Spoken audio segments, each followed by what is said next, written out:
Okay students, आज हम start करते हैं अपना नेक्स्ट टॉपिक। और हमारा नेक्स्ट टॉपिक है concentration terms. So concentration term में सबसे पहले बात करेंगे मास परसेंटेज की। So mass percentage is defined as the amount of solute in grams present in 100 gram of the solution. तो मास परसेंट ऑफ सोल्यूट अगर हमें फाइंड आउट करना है, then mass percent of the solute will be equal to mass of solute divide by mass of solution multiplied by 100, क्योंकि percentage find out करना है हमें, multiply by 100 होगा। Suppose the mass of solution is not given, then our work is to write it in open form, that mass of solute divide by mass of solute plus mass of solvent. तो mass of solution means mass of solute plus mass of solvent.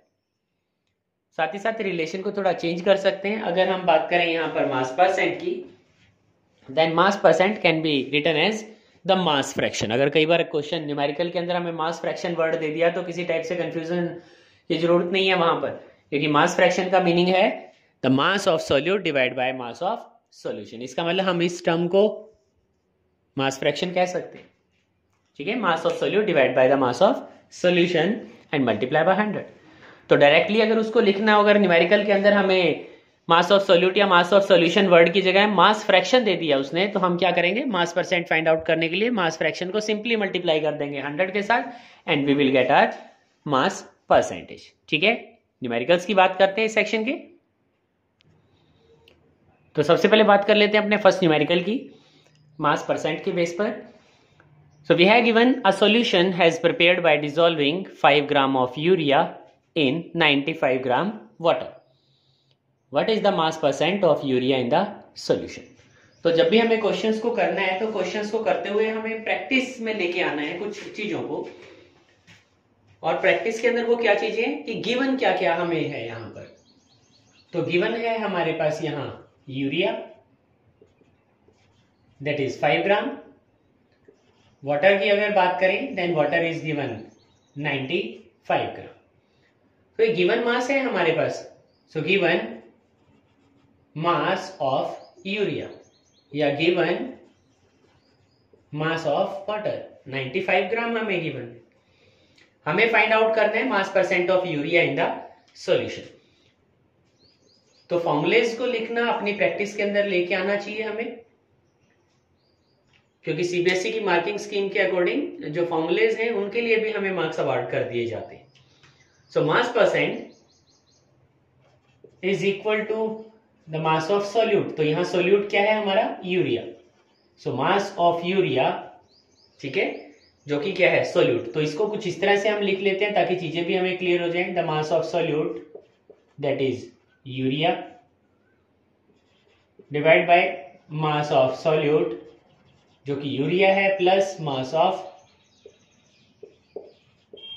Solvent जो हमने यहां water use किया and it is multiplied by 100। ठीक है, 100 से हमने इसको मल्टीप्लाई कर दिया। तो अगर मास ऑफ सोल्यूट की बात करें, यूरिया का मास 5 ग्राम हमें गिवन है, mass of solute plus mass of solvent, so 5 plus 95 multiply by 100।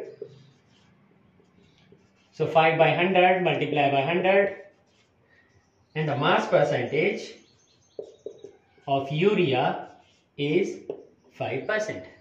ठीक है, क्योंकि हमें मास percent of urea find out करना था तो वो 5% हमारे पास आ गया।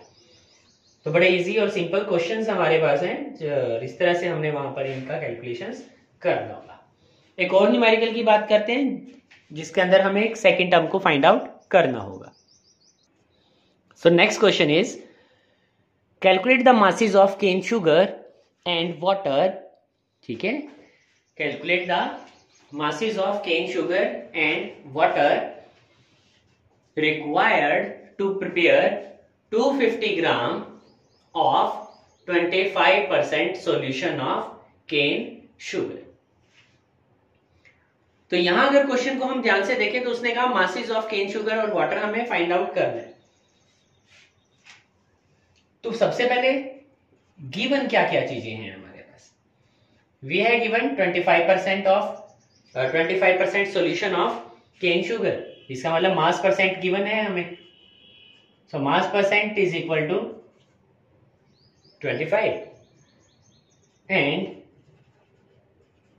the mass of the solution is given 250 gram. So the formula to find out the mass percent is equal to mass of solute, और यहां जो solute हमारे पास है that is cane sugar, divide by the mass of solution.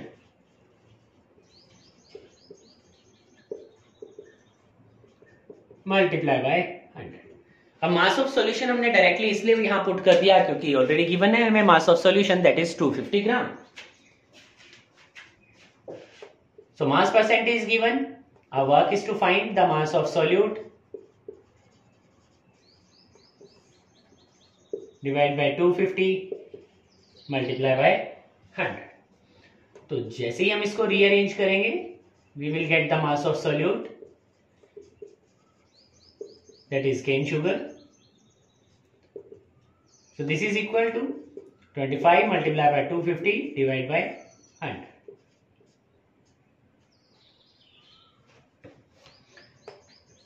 So 62.5 ग्राम. तो अगर हम बात करें मास ऑफ सॉल्यूशन की, so mass of solution is equal to mass of solute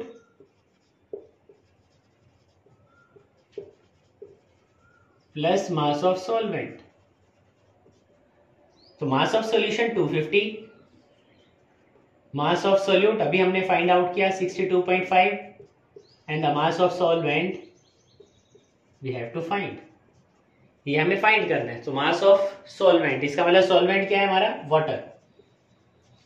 so mass of water will be equal to 250 minus 62.5 that is equal to 187.5 gram. तो इस तरह से हमने मास ऑफ वाटर भी फाइंड आउट कर लिया और मास ऑफ केन शुगर को भी हमने फाइंड आउट कर लिया. तो इस तरह से बहुत सारे न्यूमेरिकल्स हैं मास परसेंट के जिनका हमने प्रैक्टिस करने और उन्हीं के बेसिस पर हम अपने नेक्स्ट टर्म्स की बात करेंगे. तो चलते हैं अपनी नेक्स्ट कंसंट्रेशन टर्म्स के पास. तो दो और कंसंट्रेशन टर्म्स की हम बात करते हैं. Next one we have given volume percentage. So it is defined as the volume of solute in milliliters present in 100 ml of the solution. ठीक है. तो जिस तरह से हमने मास परसेंट की बात की थी उसी तरह से हम बात कर रहे हैं वॉल्यूम परसेंट की. So volume percent will be equal to the volume of solute divide by the volume of solution multiply by 100. ठीक है. तो जिस तरह के न्यूमेरिकल्स हमने मास परसेंट के लिए किए same type of numerical will be for volume percent. ठीक है. कोई चेंज नहीं होगा वहां पर. थर्ड वन टर्म की अगर बात करें then it is mass by volume percent, या कई बार हम इसे W बाय V, क्वेश्चन जो हमारे पास एग्जामिनेशंस में आते हैं W बाय V से उसका रिप्रेजेंट कर दिया जाता है. So W by V percent. So that is equal to the mass of solute dissolved in 100 ml of the solution. ठीक है. तो mass of solute divide by the volume of solution multiplied by 100. तो mass of solute हमें given होगा, volume of solution हमें given होगा and work is to multiplied by 100. 100 से हमने उसको मल्टीप्लाई कर देना. एक और बेसिक टर्म की बात करेंगे जिसके लिए हमें कोई ज्यादा कॉम्प्लेक्स कैलकुलेशंस हमारे पास नहीं है, बड़ा इजी बड़ा सिंपल है हमारे पास. तो नेक्स्ट कंसंट्रेशन की बात करते हैं. So next term that is given to us is strength और concentration. So strength or concentration is defined as the amount of solute present in grams in 1 liter of the solution. ठीक है. 1 liter of solution की उसने बात की. So concentration of solution या strength को हम represent करेंगे as mass of solute in grams divided by volume of solution in liters. या अगर liters में ना हो हमें मिलीलीटर्स के अंदर चीजें given है then mass of solute in gram divided by volume of solution in milliliters.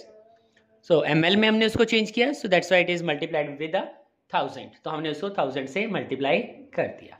Units की जहां तक बात करें तो मास ऑफ सोल्यूट ग्राम के अंदर है, वॉल्यूम ऑफ सोल्यूशन लीटर में है according to the definition. So that's why the unit become gram per litre और ग्राम लीटर इनवर्स. तो इस तरह से इन कंसंट्रेशन टर्म्स को हमें याद रखना होगा, इनके फॉर्मूलेस को हमें ध्यान रखना होगा किस तरह से हम वहां पर अप्लाई करेंगे. साथ ही साथ क्वेश्चन का स्टेटमेंट को देख के हमें यह भी पता होना चाहिए कि वहां किस टाइप की कंसंट्रेशन हमें अप्लाई करना है. ठीक है, इससे हमारे लिए क्वेश्चनिंग थोड़ी ज़्यादा ईजी हो जाएगी। तो नेक्स्ट वीडियो में बात करेंगे कुछ और कंसंट्रेशन टर्म्स की। Okay students, bye.